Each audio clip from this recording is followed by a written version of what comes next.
안녕하십니까? 저는 오늘 제 인생에서 없어서는 안 되는 정말 감사한 분을 소개하려고 합니다. 갖은 고생하며 안 겪어본 일이 없는 제 인생에 불쑥 나타나 큰 도움을 주신 저의 은인을 소개해 보겠습니다. 저는 한부모 가정에서 자랐습니다. 왜 옛날에 판자촌을 아시나요? 판자로 집이 되어 있다고 해서 판자촌인데 예능에서 어떤 연예인들이 얘기를 하거나 TV에 자료 화면처럼 나오잖아요. 당장 무너져도 이상할 것 같지 않은 생김새에 컨테이너보다도 못한 정말 말 그대로 판때기가 덕지덕지 붙은 거주지요. 집이라고 하기도 민망할 만큼 보잘것없는 곳이었죠. 그런데 우리나라에는 참 어려운 환경에 놓인 사람들이 많은가 봅니다. 그 집 같지도 않은 판자촌은 항상 사람이 들끓었습니다. 길에도 판자 안에도요. 저도 그중 한 명이었습니다. 홀어머니 밑에서 자랐습니다. 거기서 태어난 건지는 잘 모르겠습니다. 어머니가 말을 안 해줬거든요. 아니, 어쩌면 말을 해줬는데 제가 너무 어릴 때라 기억이 안 나는 거일지도 모르겠네요. 대개 한부모 가정에서 자란 애들 보면 굉장히 열심히 사는 어머니나 아버지 아래에서 자란 애들이 많더라고요. 그런데 저는 달랐습니다. 어머니에게 사랑을 받아본 적이 없습니다. 어떻게 그러냐 하는 사람들이 많았는데 정말 어떻게 그랬을까요? 어머니는 제가 안중에도 없었습니다. 아, 정말 너 때문에 뭘 편히 못하겠다. 지긋지긋하네. 가장 많이 들은 말이었습니다. 지긋지긋하다. 대체 뭐가 그렇게 지긋지긋했을까요? 매일 밤 저를 두고 놀러 나갔으면서 뭐가 얼마나 더 편해야 만족했을까요? 제가 있건 없건 집에서 험한 말을 하고 술주정을 했으면서 대체 뭐가 지긋지긋했을까요? 그냥 저라는 인간 자체를 무시하고 폄하했습니다. 하지만 제게 도망칠 길 같은 건 없었습니다. 고작 7살이었는걸요. 그래도 엄마가 좋아요. 그래도 엄마 사랑해요. 엄마 미안해요. 제가 잘못했어요 하면서 살았습니다. 참 미련하게도요. 만약 타임머신을 타서 그 시절로 가게 된다면 제발 그러지 말라고 하고 싶습니다. 어차피 너는 버려질 거라고. 어머니는 자주 남자친구가 바뀌었습니다. 뭐 관심도 없었습니다. 어릴 때부터 어머니가 남자친구들과 지내는 건 많이 봤으니까요. 그러던 7살의 어느 추운 겨울날 어머니가 저한테 말했습니다. 얘, 나는 새 살림 차릴 거다. 너도 네 살 길 찾아. 어머니는 저를 데리고 보육원으로 갔습니다. 보육원에 가는 길, 긴 코트에 또각구두를 신은 어머니의 뒷모습만 쳐다봤습니다. 제가 버려질 거라는 느낌이 들었습니다. 예상대로 어머니는 제게 인사도 없이 제 눈을 한 번도 쳐다보지 않고 그렇게 떠났습니다. 그때부터 저는 보육원에서 살게 되었습니다. 보육원에서의 삶은 판자촌과 비슷했습니다. 좁고 힘든 환경에 애들은 들끓었고 못 먹고 못 배우는 것이 일상의 삶이었습니다. 그래도 왜인지 모르게 마음만은 편했습니다. 제 또래 친구들을 그렇게 많이 만나본 것도 처음이었고 못 배웠다고 하지만 원래 어머니랑 살 때는 더 못 배웠거든요. 아예 배움이란 게 없었습니다. 집에 책 한 권이 없었거든요. 숫자도 7살 때 옆집 형네 벽에 붙은 거 보고 형이 알려줘서 배웠습니다. 그런데 보육원에서는 많이는 아니지만 거기 선생님들이나 나이 많은 형 누나들이 한글을 조금씩 알려주거든요. 그게 참 좋았습니다. 한글도 배우고 덧셈도 배우고 그래서 8살에 한글을 익히게 되었습니다. 그리고 학교라는 곳도 가게 되었죠. 그전엔 아예 그런 기관에 다니질 않았습니다. 동네 애들하고 판자 사이사이를 뛰다니며 놀 줄만 알았거든요. 학교에 가니까 책상도 있고 의자도 있고 선생님도 있고 모든 게 신기했습니다. 공부를 잘하진 않았지만 그래도 학교에 있는 동안은 열심히 하려고 노력한 나름 모범학생이었습니다. 숙제도 꼬박 해갔고 글씨도 맨날 연습했고 책도 많이 읽었습니다. 학교 선생님들은 학교에 몇 있는 저와 같은 보육원 애들을 많이 챙겨주셨습니다. 더욱 여름날에는 하교하는 길에 학교 앞에서 아이스크림도 사주시고 쉬는 시간에도 모르는 문제 들고 가면 친절하게 알려주셨습니다. 그땐 잘 몰랐는데 돌이켜보니 정말 감사한 분들이시더라고요. 보육원이라는 곳이 굉장히 경제적으로 힘들다 보니까 물려입고 돌려입는 게 많았습니다.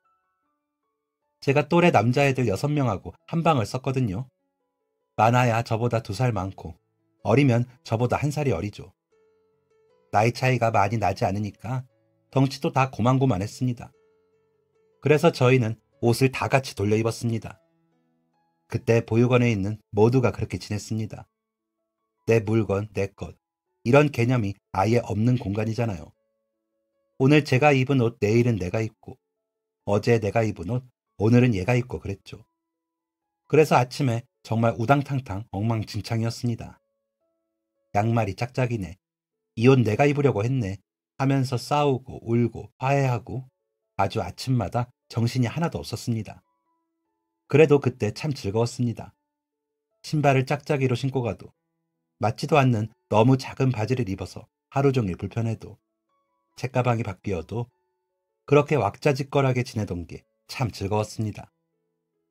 시간이 흘러 제가 동생들한테 한글도 알려주고 숫자도 알려주고 하는 나이가 되었습니다. 그럴수록 퇴소에 대한 고민과 걱정이 늘어갔고요. 또 한편으로는 설레이는 것도 조금은 있었습니다. 한 번도 주체적인 삶을 살아본 적이 없는 저에게 주어진 세상으로의 첫발이잖아요. 막막함과 떨림이 공존하는 기분이었죠. 정하나, 꼭 잘 살거라. 내가 해줄 수 있는 게 이것뿐이라 미안하다. 무슨 일 생기면 언제든지 찾아오고. 저희 원장님 정말 마음 따뜻하신 분입니다. 퇴소하는 아이들마다 전부 다 사비로 용돈 챙겨주시던 분이셨습니다. 저도 원장님이 살뜰히 모은 그 용돈을 손에 쥐는 날이 오게 되었습니다.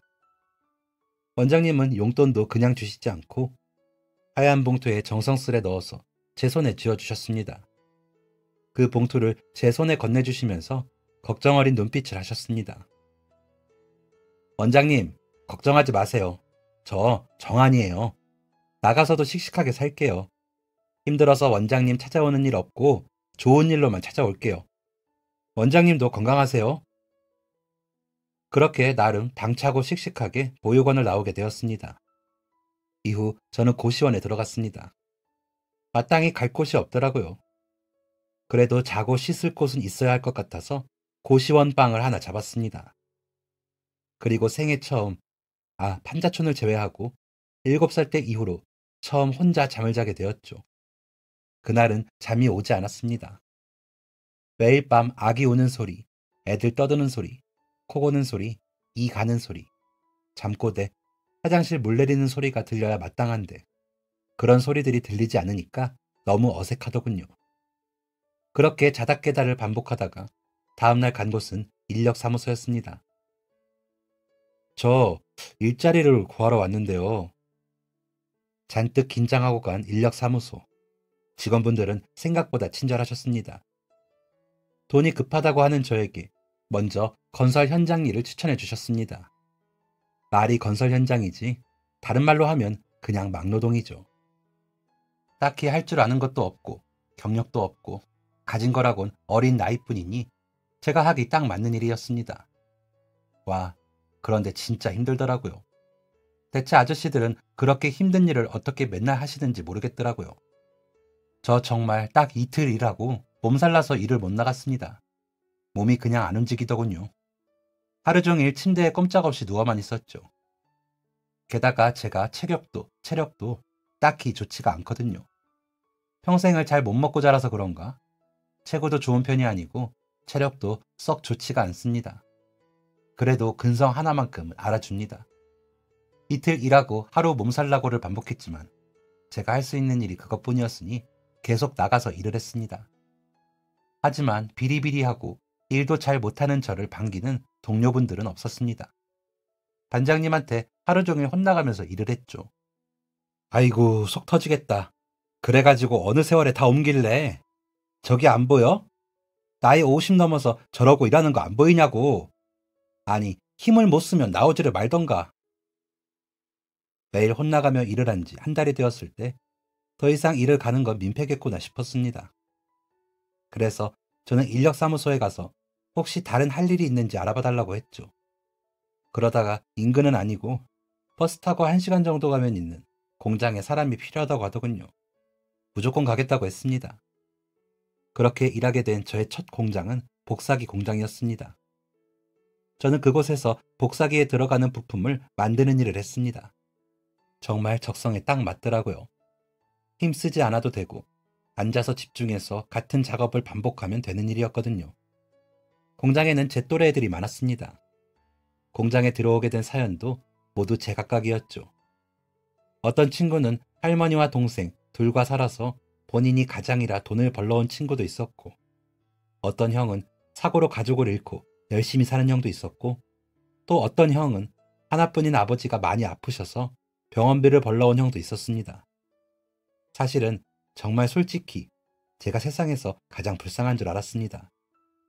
남자 때문에 나를 버린 어머니와 열악한 환경의 보육원 애들이 제일 불쌍하고 제일 가난하고 제일 힘든지 알았습니다.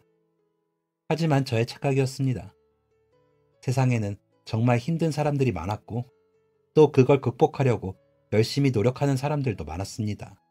비슷한 환경에 놓인 저희는 퇴근하고 버스 정류장까지 걸어가는 15분 남짓한 시간 동안 대화를 나누며 참 돈독해졌습니다. 공장에서 매일 같은 일을 하고 엄숙한 분위기라 항상 긴장하며 일을 했거든요. 조금은 팍팍할 수도 있는 그 일상에서 작게나마 위로가 되고 힘이 될 수 있었던 건 저와 비슷한 그 사람들 덕분이었습니다. 하지만 그것도 잠시. 입사한 지 1년 반 정도 되었을 무렵부터 공장에 외국인이 늘어나더군요. 아무래도 외국인들이 인건비가 저렴하니까 계속 고용하는 것 같았습니다. 그러던 어느 날 평소처럼 출근했는데 제가 일하는 자리에 외국인이 앉아 있는 겁니다. 누구? 새로 오신 분이구나. 여긴 제 자리인데요. 뭐? 사장님이 여기 앉으라고 했는데? 네? 아니요, 착각하신 것 같아요. 여긴 제 자리인데요. 아니라니까. 한국말을 곧 잘하는 외국인은 저에게 짜증을 내며 저리 가라고 했습니다. 저는 곧장 사장실로 올라갔고 사장님은 남의 집 개 보듯이 아무것도 아니라는 듯 진짜 대수롭지 않게 말을 했습니다. 내가 그 자리에 앉으라고 했는데 왜? 너 여기 오래 일했지? 아휴, 어릴 때 좀 제대로 된 일 하면서 살아라. 나 바쁘니까 나가. 그렇게 저는 공장에서 쫓겨났습니다. 너무 화가 났습니다. 사실 그 사장 처음에 들어갈 때부터 그런 식이었습니다. 직원들 사이에서도 말이 많았죠. 불성실하고 본인 기분 안 좋으면 한 번씩 내려와서 직원들한테 화풀이하고 진짜 얼토당토하는 잡심부름까지 시켰던 사장이었습니다. 예를 들어 자기 구두를 닦으라는 둥, 핸드폰 고장났으니까 수리점에 다녀오라는 둥, 게다가 맨날 자판기 앞에서 직원들한테 동전 좀 달라고 하고 커피 뽑아먹던 사람입니다. 코 묻은 돈 가져다가 자기 입에 풀칠하는 모양이었죠. 그래도 월급 주는 사람이니까 참고 견딘 거였는데 마지막이 그런 식일 줄은 몰랐습니다. 하지만 좌절할 여유 따위는 저에게 없었습니다. 얼른 인력사무소 찾아가서 다른 공장 좀 주선해달라고 했죠. 그런데 그때 하도 외국인 노동자들이 많이 늘어나면서 저 같은 애가 들어갈 곳이 없었습니다. 인력사무소는 알아봐 줄 테니 기다리라고 했고 저는 하염없이 연락만 기다릴 수밖에 없었습니다. 그러면서 돈은 벌어야 하니까 다시 막노동 나가고 그랬죠. 그러다가 복사기 공장에서 같이 일했던 형한테 연락이 왔습니다. 그 형도 저처럼 복사기 공장에서 쫓겨났거든요. 저보다 며칠 먼저 나가게 되었는데 그때 형은 사장이랑 한바탕 목소리를 높이고 싸웠습니다. 사장이 마지막 월급을 안 줬다고 하더라고요. 그 형 되게 똑똑하거든요. 없는 환경에서 좋은 대학까지 들어갔고 학비가 없어서 휴학하고 돈 벌고 있다고 했습니다. 형이 그때 사장한테 엄청 조리 있게 말 잘하면서 큰 소리 내니까 사장이 깨갱하고 그 자리에서 월급 다 줬다고 했습니다. 아무튼 그렇게 회사를 나간 형이 어떻게 지내고 있는지는 알 수가 없었습니다. 공장을 나가던 형의 얼굴이 너무 무서워 보이기도 했고 저는 그곳에 남아있다는 게 미안해서 연락해볼 용기가 나지 않았거든요. 그런데 형한테 먼저 연락이 왔습니다. 여보세요? 형, 오랜만이에요. 잘 지내셨어요? 나야 뭐 잘 지내지. 정환아, 이 소식 들었어. 지금 일자리는 구했어? 아니요, 쉽지가 않네요. 형은요? 아, 나 과외하겠다는 학생이 생겨서 그참에 이번 학기에 복학하려고 학교 근처 카페 알바도 구했어. 와, 형, 잘 됐네요. 축하드려요. 너 괜찮으면 다른 공장 들어가 볼래? 네? 무슨 공장인데요? 나 복학 결정하기 전에 인력사무소 갔었거든. 그런데 어제 연락이 왔네. 식품 공장에서 사람 필요한데 들어갈 수 있냐고. 너 아직 일 못 구했으면 거기 가면 어떨까 하고. 나도 잘 모르는 곳이라 막 추천해주기는 어렵고 한번 고민해봐. 형, 저야 좋죠. 제가 들어갈게요. 감사해요, 형. 그렇게 저의 두 번째 공장은 식품 공장이 되었습니다. 가보니까 그곳은 외국인 노동자가 현저히 적었고 주로 20대 초반이나 50대 아주머니들로 구성되어 있었습니다. 일도 어렵지 않고 같이 일하는 사람들도 모두 친절했습니다. 아니, 그런데 왜 공장 사장님들은 다 그럴까요? 저 처음 들어가서 한 달 동안은 사장 얼굴도 못 봤습니다. 공장에 나오지를 않더군요.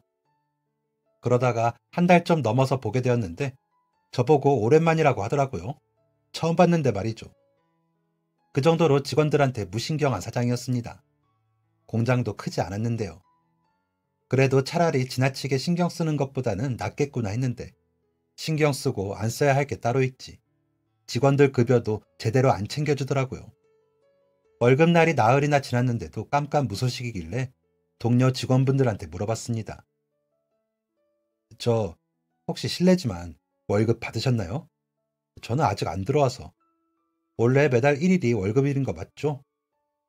아, 여기 사장 원래 그래요. 네? 원래 그렇다니. 원래 월급 항상 늦게 주더라고요. 심할 땐 일주일도 늦게 준 적도 있어요. 여기 사장이 매일 놀러 다니기 바쁘거든요. 공장이고 직원이고 안중에도 없는 거죠. 참 어이가 없더라고요. 급여는 직원과 회사 간의 약속인 거잖아요. 그런데도 멀쩡하게 굴러가는 이 공장이 신기하기만 했습니다. 공장에서 엄청 열심히 일하는 반장님이 있었는데 그 반장님이 알고 보니 사장의 사촌 조카라고 하더라고요. 그 반장님 덕에 그나마 운영이 되는 듯 했습니다. 그렇게 첫 월급은 월급날을 6일 지나고서 들어왔고 그 다음에는 이틀이 지나서 그 다음에는 일주일이 지나서 들어왔습니다. 그러면 안 되지만 점점 익숙해지더라고요. 그래도 주는 게 어디냐 싶어서 묵묵히 할 일을 했습니다. 하지만 그렇게 운영하는 회사가 잘 돌아갈 리가 있나요? 제 예상이 맞았습니다. 제가 공장 들어간 지 1년 조금 안 되었을 때 공장이 문을 닫아버렸습니다. 그 전부터 생산량이 줄면서 아주머니 몇 분이 그만두시는 걸 보기는 했습니다. 평소에 친절한 편이었던 반장님도 그쯤에 유난히 까칠하게 굴었고 작은 실수에도 불같이 화를 냈습니다. 그리고 얼마 뒤 출근했는데 공장 문이 잠겨 있더라고요. 그 앞에는 같이 일하는 사람들 2, 30명 정도가 모여 있었고요. 뭐예요? 왜 문이 안 열린대요? 저도 잘 모르겠어요. 화를 내시는 아주머니, 반장님한테 계속 전화를 거는 아저씨, 직원들 모두가 불안해했습니다. 끝내 공장 문을 열 수는 없었고 저희는 뿔뿔이 흩어졌습니다. 그때 반장님이고 사장님이고 계속 전화를 걸던 아저씨가 하셨던 말이 기억이 납니다. 지금 여기 사장 도망자래. 탈세해서 어디 지방 갔다 나봐. 아휴, 내 그럴 줄 알았다. 다들 그만둘 때 알아봤어야 하는 건데. 아휴, 내 월급. 아휴. 우리 모두 한 달치 월급은 받지도 못하고 그렇게 일자리를 잃었습니다. 좀 혼란스럽더라고요. 사회에 나와서 두 번의 직장에 들어갔는데 두 번 다 끝이 이런 식이라니. 그때부터는 내가 정신을 바짝 차려야겠구나 생각했습니다. 눈치도 잘 살피고 특히 사장들은 절대 믿지 말아야겠다 마음 먹었습니다. 그 이후 저는 몇 군데의 공장을 더 전전했습니다. 뚜렷한 목표나 꿈이 있었던 건 아니었습니다. 다만 보육원생인 저도 무언가 잘할 수 있다는 걸 보여주고 싶었습니다.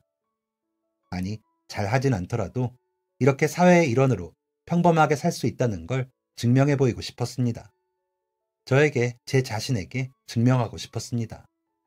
그러다가 22살 때 들어갔던 공장이 있었습니다. 그때가 아마 제 인생의 가장 큰 고비였겠네요.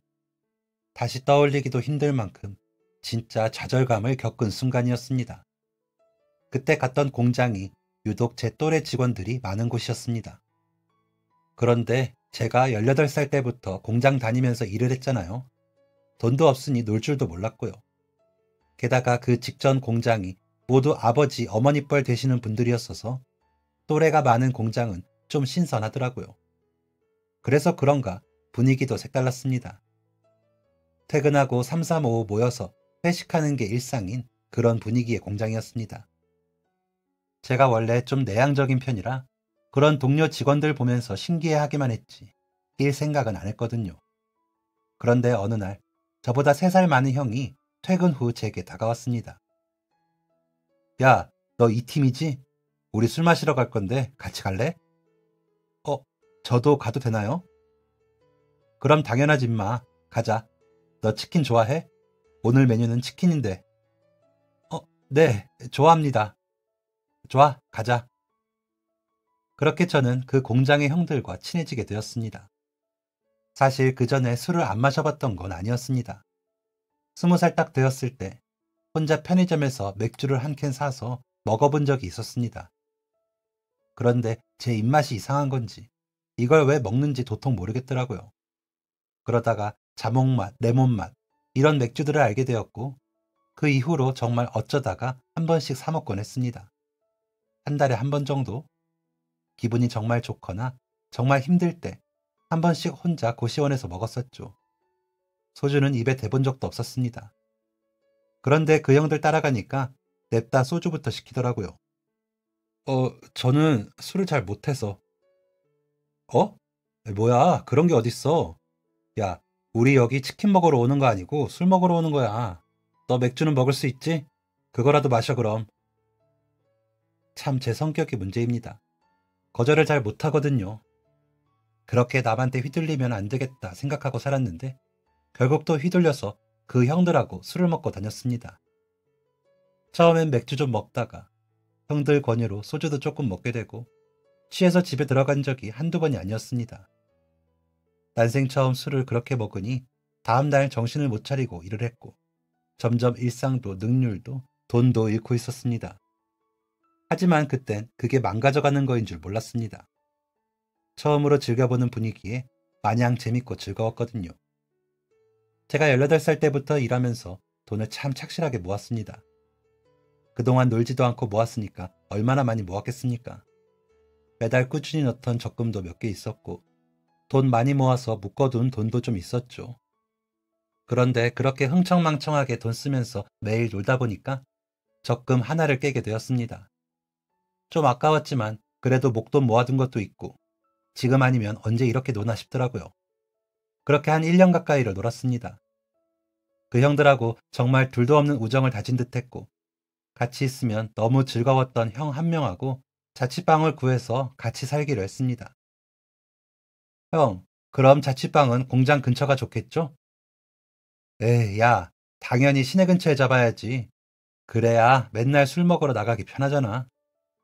아, 역시 형 천재. 참 철없는 그 형을 따르던 저도 정말 철이 없었습니다. 그렇게 저희는 자취방을 알아보게 되었고 이게 제 인생 최대의 실수였습니다.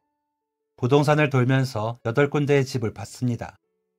그 중에는 저희 형편에 맞는 집도 있었고 좀 비싼 집도 있었습니다. 그런데 확실히 비싼 집을 보니까 전에 본 집들이 눈에 안 들어오더라고요. 형, 우리 어떡할까요? 야, 확실히 마지막에 본 집이 좋긴 하다. 그치? 방도 2개나 있고 돈이 문제인데 너 혹시 모아둔 돈 좀 더 없냐? 제가 그 형하고 같이 살기로 했을 때 돈 얼마 있는지 서로 공유를 했거든요. 그런데 사실 제가 목돈 모아두었던 게 좀 더 있었습니다.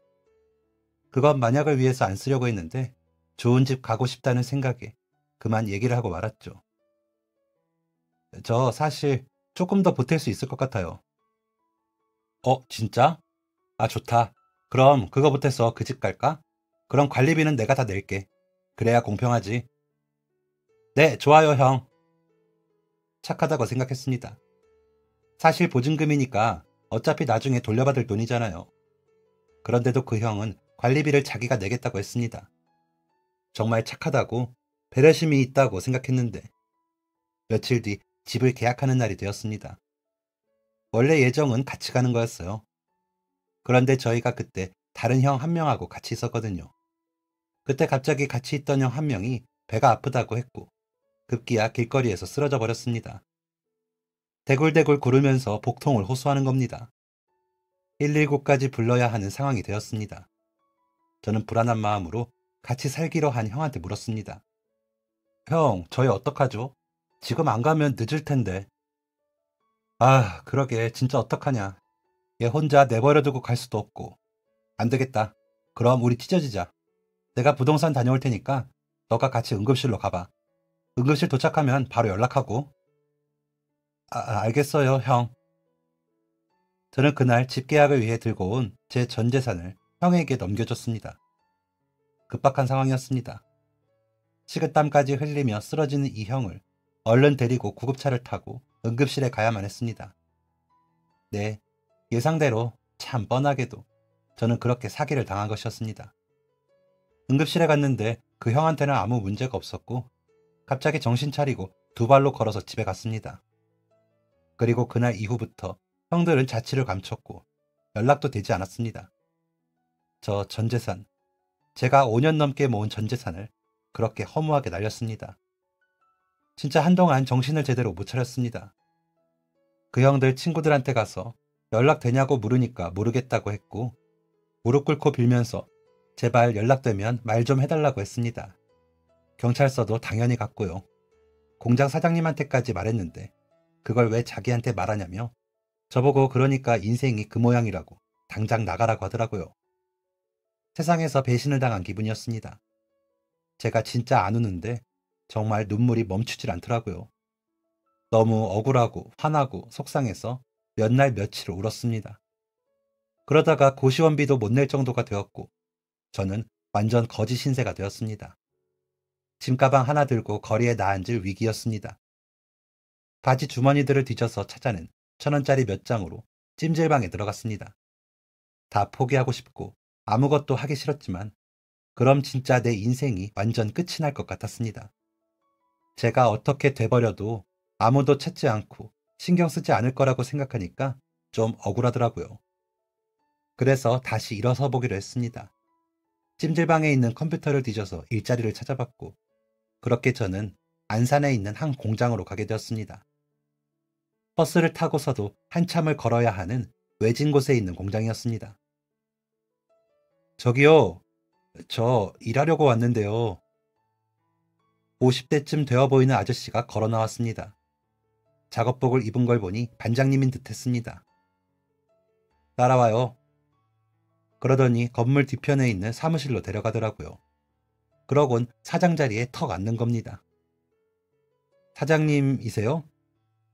네, 맞아요. 이름이 박정한. 맞죠? 앉아봐요. 얘기 좀 하게. 사장님이 작업복을 입고 일을 하는 공장이라니. 지금까지 봤던 사장님들하고는 좀 달랐습니다. 엄청 열정적인 사장님이구나 생각했죠. 그리고 보통 그런 공장들은 면접이라는 게 없습니다. 그냥 사지 멀쩡하면 반장님이 확인 후 바로 일 시키거든요. 그런데 이 사장님은 정말 면접 보는 것처럼 저에 대해서 이것저것 물어봤습니다. 아, 그럼 보육원에서 자란 거면 부모님이 안 계시는 거네요? 네, 맞습니다. 고생했네. 지내는 곳은 있어요? 그게 원래 고시원에서 지냈는데 지금은 지내는 곳이 없습니다. 아, 그래요? 음, 여기 뒤에 컨테이너 몇 개를 갖다 놨거든요. 우리 공장에 외국인 노동자들이 많아서 거기서 같이 지내도 괜찮아요. 별 볼 일 없는 곳이라 돈은 안 받을 거고 난방은 좀 안 돼도 다들 안에 잘해놨더라고. 아, 간단히 먹을 라면이나 밥, 과자 같은 건 내가 가끔 사놔요. 괜찮으면 거기 써요. 저, 정말요? 사장님의 첫인상은 천사다였습니다. 한 번도 제 사정에 대해서 관심을 가져준 사람이 없었거든요. 보육원이건 말건 신경을 안 썼죠. 그런데 이 사장님은 절 딱하게 생각해주고 심지어 살 곳까지 제공해 주시니 천사가 아니고 뭐겠습니까? 그때부터 저는 컨테이너에 외국인분들과 살게 되었습니다. 실은 제가 외국인 노동자에 대한 인식이 좋지 않았습니다. 그렇잖아요. 첫 직장에서 외국인 때문에 쫓겨났으니까요. 그런데 막상 대화 나눠보니까 사정도 딱하고 굉장히 착하더라고요. 오히려 같은 한국인보다도 더 정이 많은 사람들 같았습니다. 그런데 컨테이너에서 지내게 된 첫날, 퇴근하고 외국인들하고 밥을 먹고 있는데 외국인들이 이런 얘기를 했습니다. 사장님 만나봤죠? 네, 만났어요. 어땠어요? 굉장히 친절하시던데요. 마음씨도 넓고 좋은 분 같았어요. 에? 설마? 그럴 리가. 제 말에 다들 엄청 놀라더라고요. 말도 안 된다는 표정들이었습니다. 왜요? 안 친절하신가요? 아니요, 친절해요. 친절한데요. 좀 왜요? 나도 여기 일하는 한국인 친구들한테 배운 말인데, 정한, 꼰대 알아요? 꼰대? 꼰대? 네, 알죠. 우리 사장님 진짜 꼰대예요. 꼰대라니. 오히려 그 반대 같았거든요. 저 같은 사람 걷어주시고 굉장히 인자해 보이셨는데 내가 모르는 뭔가가 있나 생각했습니다. 그리고 바로 다음 날부터 외국인들이 왜 그렇게 말했는지 바로 알 수 있었죠. 저희 사장님 진짜 엄청난 꼰대였습니다. 처음 만난 날만 그렇게 친절해 보였던 거지 정말 지독한 꼰대더라고요. 왜 인터넷에서 재미로 그러잖아요. 꼰대들이 맨날 나 때는 이렇게 한다고요. 그런데 정말 저희 사장님이 그 말을 맨날 했습니다. 아이고, 너네 또 떠들고 있냐? 나 때는 말이야. 이렇게 떠들 시간 있으면 책을 한 줄 더 읽었어. 어? 내가 30에 대학 가서 40까지 석사 공부를 했는데 너네들은 20대인 애들이 왜 그렇게 공부를 안 하냐, 공부를. 나 때는 공부하고 싶어도 못했다니까? 사남매 중 막내로 태어나서 국민학교 겨우 나왔다, 이 말이야. 지금은 뭐 정부에서 지원도 많이들 해준다며? 공부를 해라, 이것들아. 공부하면 세상 보는 눈이 변할 것이야. 이 30대 직원들이 좀 쉬고 있으면 어김없이 나타나서 잔소리를 하는 사장님이었습니다. 그래서 저희 사무실 한쪽에는 책이 가득했습니다. 읽고 싶은 사람들은 가져다가 읽으라고요. 그런데 거기서 일하면서 쉴 땐 쉬어야지 무슨 책을 읽겠어요. 책을 가져다가 읽는 사람은 거의 없었습니다. 직원들 쫓아다니면서 맨날 공부해라, 공부해라 소리를 하셨고 정말 어떤 직원은 그 소리가 듣기 싫어서 퇴사한 직원도 있었습니다. 내가 공시 준비하다가 때려치고 여기 들어온 건데 또 공부하라는 소리를 들어야 돼? 나 그냥 나갈래. 하지만 이런 와중에도 사장님의 말을 듣고 실행하던 사람들이 있었는데 그건 바로 외국인들이었습니다. 유난히도 그 공장 외국인들이 한국말을 잘한다고 생각했는데 다 이유가 있더라고요. 모여서 한국 드라마 보면서 한국어 공부도 하고 쉬운 동화책도 같이 읽어보고 쓰는 연습도 하고 또 어떤 외국인들은 서로의 모국어를 알려주기도 했습니다. 와, 정말 대단하시네요. 그런데 왜 이렇게 한국어 공부를 열심히 하세요? 사실 처음에는 우리 사장님이 시켜서 했어요.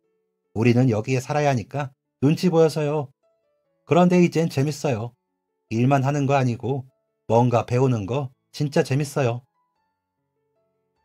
그런 외국인들이 뭔가 멋있어 보이기도 하고 나도 한번 해볼까 하는 생각이 들었습니다. 그래서 그때부터 책을 좀 가져다가 읽기 시작했습니다. 어차피 퇴근하면 컨테이너에서 잠만 자니까 1시간 정도만 시간 내서 읽어보자 했던 거였죠. 퇴소하고 책은 한 줄도 안 읽었던 것 같은데 감회가 새로웠습니다. 그렇게 책을 읽은 지 한 달쯤이 되었을 때 점심시간에 밥 다 먹고 책 읽는 저를 사장님이 목격을 하셨고 그때부터 잔소리 아닌 잔소리를 듣게 되었습니다. 어이구, 잘한다, 잘해. 그래, 나 때는 말이야. 밥 먹으면서도 책 읽고 그랬어. 아이고야, 옛날 생각난다. 옛날에 참 고생 많이 했는데 지금 얼마나 좋아. 보니까 회사 다니면서 학교도 다니더만. 학점은행제인가 그런 것도 있다는데 알고 있나? 요즘 참 세상 좋아. 정한이, 더 열심히 하라고. 하하, 네, 감사합니다. 학점 은행제를 다니라고 하시는 건지 아닌 건지 그게 뭔가 한번 알아보다가 관심이 생기게 되었고 사장님 잔소리도 그만 들으려고 어찌저찌 시작하게 되었습니다. 이 소식을 들은 사장님이 갑자기 저를 찾으셨습니다. 정한이 어딨어? 정한이! 예, 사장님. 정한이, 아주 장하다. 잘 생각했어. 그래, 그래. 공부를 해야지. 이제 앞으로 학비 걱정은 마. 내가 다 내줄 테니까. 네, 네? 학비를요? 왜요? 왜긴, 공부하는 젊은이한테 이 정도 투자는 해야지. 내 직원인데 책 필요하지 않나? 지금 빨리 가자고. 서점에. 예? 지금요? 아, 그거 인터넷으로 수업 듣지 않나? 그럼 노트북도 하나 있어야겠네. 얼른 가세. 그냥 어리둥절했습니다. 신나 보이는 사장님이 앞장을 섰고 저는 사장님 뒤를 졸졸 쫓아서 나갔습니다. 사장님과 차를 타고 대형 쇼핑몰에 갔습니다. 거기 안에 있는 서점에 가서 필요한 책들을 사고 노트북 파는 곳에 가서 노트북까지 한 대를 샀습니다. 물론 사장님이 모두 다 계산을 하셨고요. 아니, 사장님, 이거 저한테 사주시는 거예요? 그럼 당연하지. 왜요? 왜 이렇게까지? 내가 말 안 했나? 힘들게 이 자리 올라왔다고. 없는 형편에 공부 좀 해보겠다고 하다가 결국 마음 접고 공장 들어가서 일했었지. 그러다가 장사까지 배워보고 여기저기 흘러다니다가 나이 30에 내 장사 시작하면서 대학에 다녔지. 그러니까 세상이 또 다르게 보이더라고. 이래서 공부하는구나 싶고. 그렇게 일하면서 공부하다가 나이 40에 석사 따고 모은 돈 다 털어서 공장 차린 거거든. 처음엔 직원 2명으로 시작해서 여기까지 올라왔지. 나는 아직도 공부가 좋아. 눈은 침침하지만 책도 읽고 새로운 거 배우는 것도 좋고. 그런데 다른 사람들은 그게 아닌 것 같더라고. 공부하면 세상이 달리 보이는데 그걸 모르는 게 안타까워서 내가 자꾸 알려주려는 거야. 그런데 마침 자네가 깨달은 것 같으니 내 아낌없이 지원해 주는 거지. 나는 그런 사람이 없었거든. 허허. 사장님의 얘기를 들으니 그 잔소리를 피하고 싶었던 제 자신이 부끄러워졌습니다. 그래서 그때부터는 좀 더 진지하게 임하기로 했습니다. 그래, 나도 없는 환경에서 자랐는데 이렇게 공부하게 된 게 얼마나 감사한가 생각하면서 말이죠. 사장님의 큰 도움으로 좋은 노트북과 반질반질한 책들로 공부를 할 수 있었고 열심히 노력한 끝에 전문학사 졸업장을 따게 되었습니다. 그때 저랑 같이 컨테이너 사는 외국인 동료분들이 파티를 열어줬던 게 기억이 납니다. 몽쉘 아시죠? 초코파이 비슷하게 생긴 거요. 그거 쌓아서 거기에 초 꽂아서 축하합니다 노래를 불러주며 저를 진심으로 응원해줬습니다. 사장님도 축하한다면서 제게 좋은 점퍼 하나를 선물해 주셨죠. 내가 전문학사 졸업장을 따다니 솔직히 많이 감격스러웠습니다. 보육원에서 나올 때만 해도 상상하지도 못한 일이었거든요. 그렇게 되니까 욕심이 생기더라고요. 좀 더 공부하고 싶은 욕심, 더 성장하고 싶은 욕심이요. 그래서 사장님과 상의를 해봤습니다. 사장님, 저 좀 더 공부하고 싶어요. 어이구, 좋지, 좋지. 그래, 공부하니까 세상 보는 눈이 좀 달라지던가? 예, 그런 것 같아요. 그래서 좀 더 해보려고요. 너무 아쉬워서요. 그래서 학교를 좀 알아봤는데 야간 수업을 듣는 학교가 있더라고요. 혹시 조금 일찍 퇴근하고 야간 수업 들으면서 학교 다니는 게 가능할까요? 그걸 말이라고 해? 당연하지. 사장님은 마치 자기 아들의 일이라도 되는 것처럼 적극적이었습니다. 일을 일찍 끝내주셨고 가끔은 차도 태워주셨습니다. 그리고 무엇보다 학비를 전면적으로 다 지원해 주셨습니다. 그때 얼마나 실랑이를 했는지 모릅니다. 그 전에 학비도 모두 사장님이 내주셨잖아요. 그래서 이번에는 제가 스스로 하고 싶었는데 사장님이 도와주고 싶다면서 학비를 다 부담해 주신 겁니다. 너무 감사해서 몸둘 바를 모르겠더라고요. 그렇게 또 한 번 사장님의 도움을 받고 공부를 하게 되었습니다. 그렇게 일하면서 야간 수업 듣고 잠과의 사투를 벌이기를 1년 반, 총 6학기를 끝으로 저는 졸업을 하게 되었습니다. 그렇게 저는 학사 학위를 취득하게 된 것이었죠. 이런 저의 행보가 공장에 좋은 시너지를 불러일으켰나 봅니다. 한국어 시험을 본다는 외국인도 생겼고 고등학교 졸업을 하지 못한 동생이 검정고시 준비를 한다는 얘기도 듣게 되었습니다. 왜인지 뿌듯하더라고요. 그럼 사장님은 얼마나 뿌듯하시겠습니까? 그 직원들 하나하나 살뜰하게 챙기시는데 정말 행복해 보이셨습니다. 그런데 제가 야간학교 다니면서 학위 말고 한 가지 더 얻은 게 있었습니다. 바로 여자친구였습니다. 여자친구는 저랑 같이 학교에서 공부하던 학생이었는데 회사원이었습니다. 홀어머니 밑에서 자라면서 동생 2명 뒷바라지까지 한 진짜 성실하고 멋진 사람이었습니다. 같이 수업을 듣다가 친해지게 되었는데 참 배울 점이 많은 사람이더라고요. 고등학교 졸업하고 바로 취업해서 한 번도 쉬지 않고 일을 했다고 했습니다. 그러다가 저처럼 공부하고 싶은 욕심이 생겨서 학위 취득을 위해 학교에서 일한다고 하더라고요. 제 여자친구는 그때 저랑 같이 졸업장을 땄는데 그 이후에도 계속 자격증 공부를 할 만큼 정말 열정적이고 끊임없이 발전하는 사람이었습니다. 이 멋진 사람을 놓칠 수가 없다고 생각했던 저는 여자친구와 결혼을 하고 싶었습니다. 그런데 공장에서 일하면서 컨테이너에서 사는 제가 무슨 결혼을 하겠어요. 그때 그 공장에서 일한 지 자그마치 7년이 되었을 때였습니다. 23살에 들어가서 29살이 된 거였죠. 그런데 그 공장이 영세업이라서 월급이 굉장히 적었습니다. 7년 일을 했는데 월급이 220이었거든요. 결혼식 비용, 신혼집 비용을 생각하면 택도 없는 돈이었죠. 그래서 혹시나 하는 마음으로 여기저기 이력서를 넣게 되었습니다. 사실 그 공장에서 같이 지내는 외국인들과의 정도 있었고 무엇보다 사장님과의 돈독한 마음이 컸는데 그걸 저버리기가 쉽지 않더라고요. 만약에 새로운 회사에서 불러준다고 해도 고민을 많이 하겠지만 그냥 정말 혹시나 하는 마음으로 이력서를 넣은 거였습니다. 그런데 이게 무슨 일인지 한 회사에서 연락이 왔습니다. 안녕하세요. 이력서 보고 연락드렸습니다. 박정한 씨 맞으신가요? 아, 네, 맞습니다. 저희 성공 컴퍼니인데 같이 일하고 싶어서 연락드렸습니다. 통화 가능하신가요? 깜짝 놀랐습니다. 정말 연락이 올 거라고는 눈꼽만큼도 생각하지 못했거든요. 그런데 더 놀라웠던 건 그 회사의 제안이었습니다. 제가 공장 경력도 있고 무엇보다 학위가 있으니까 연봉을 많이 드려야 할 것 같다면서 세전 연봉 4,200만 원이 어떠냐고 하더라고요. 너무 놀라서 말이 안 나왔습니다. 생각해본다고 말씀드리고 멍한 표정으로 전화를 끊었죠.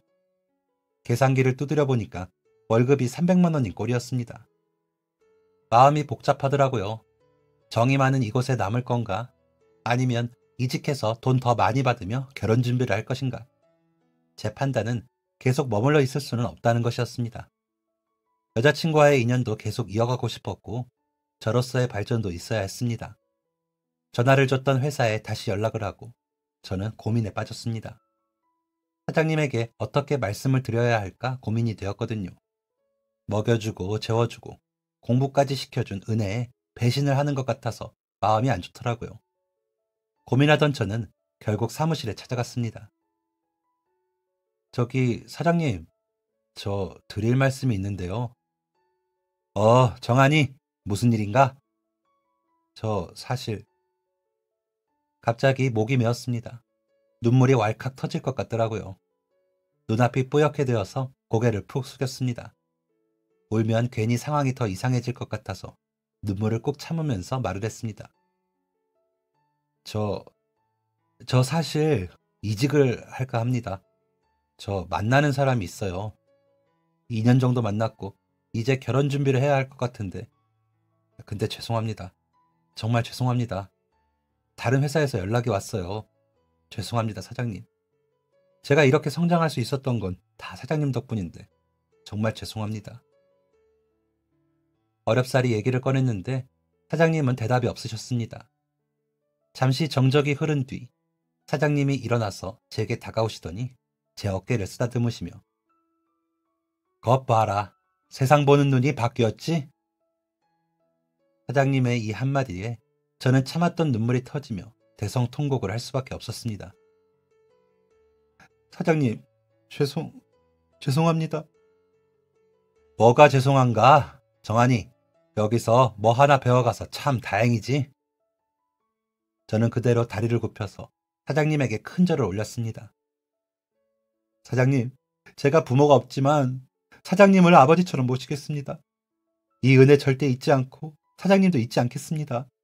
정말 감사합니다. 정말. 그렇게 저는 7년간 몸담궜던 공장을 나오게 되었습니다. 새로운 회사의 공장 관리팀 사무직으로 들어가게 되었고, 그곳에서도 좋은 분들을 많이 만나서 순탄하게 일을 하게 되었습니다. 그리고 7년 만에 컨테이너에서 나오게 된 저는 여자친구와 반지하 단칸방 생활부터 시작하게 되었습니다. 먹을 것도 입을 것도 아끼면서 2년이라는 시간 동안 돈을 모았고, 드디어 저희는 결혼식을 올리게 되었습니다. 그리고 저는 결혼식 일정이 잡히자마자 바로 사장님에게 연락을 했죠. 어이, 정한이. 사장님, 잘 지내세요? 그럼 잘 지내지. 아, 지난주에 보내준 포도 잘 먹었다. 뭘 이런 걸 보냈어? 사장님 포도 좋아하시잖아요. 사장님, 그런데 저 부탁드릴 게 있는데요. 그래, 그래. 뭔데? 저 주례 좀 봐주실 수 있으세요? 사장님은 엄청 기뻐하셨습니다. 결혼하겠다고 나간 녀석이 도통 결혼 얘기를 안 하길래 얼마나 답답하셨겠어요. 저희 사장님 아무리 꼰대라고 하지만 그런 건 잘 안 물어보시거든요. 제가 괜히 곤란할까 봐요. 그런데 내심 제가 여자친구랑 잘 안 된 건가 걱정하고 계셨나 봐요. 그 누구보다 기뻐해 주시고 축하해 주셨습니다. 그리고 결혼식 날 사장님은 정말 저희 주례를 봐주셨습니다. 꿈 같았습니다. 제가 결혼식장에서 결혼을 한다는 것도, 멋진 아내가 생겼다는 것도, 사장님같이 좋은 분을 만났다는 것도요. 그날 저는 봤습니다. 사장님 눈에 글썽이는 눈물을요. 덩달아 저도 눈물이 터질 뻔했지만 꾹꾹 참은 날이었습니다. 그날 이후 사장님과는 여전히 잘 지내고 있습니다. 한 달에 한 번은 보려고 노력하고 있고, 연락도 일주일에 2번은 드리고 있습니다. 정말 제 아버지라고 생각하고 모시고 있죠. 제 인생에 정말 큰 도움을 주시고 제가 다시 일어날 수 있게, 더 발전할 수 있게 도와주신 사장님입니다. 언제나 건강하고 그 좋은 영향력이 더욱 넓게 뻗어나가기를 바라며, 저도 사장님처럼 멋진 사람이 될 수 있도록 노력하면서 살겠습니다. 오늘도 공부하고 꿈을 꾸는 저의 이야기는 이만 마치겠습니다. 감사합니다. 지금까지 사연 들어주셔서 감사합니다. 사연이 재밌으셨다면 구독과 좋아요를 눌러주세요. 감사합니다. 안녕히 계세요.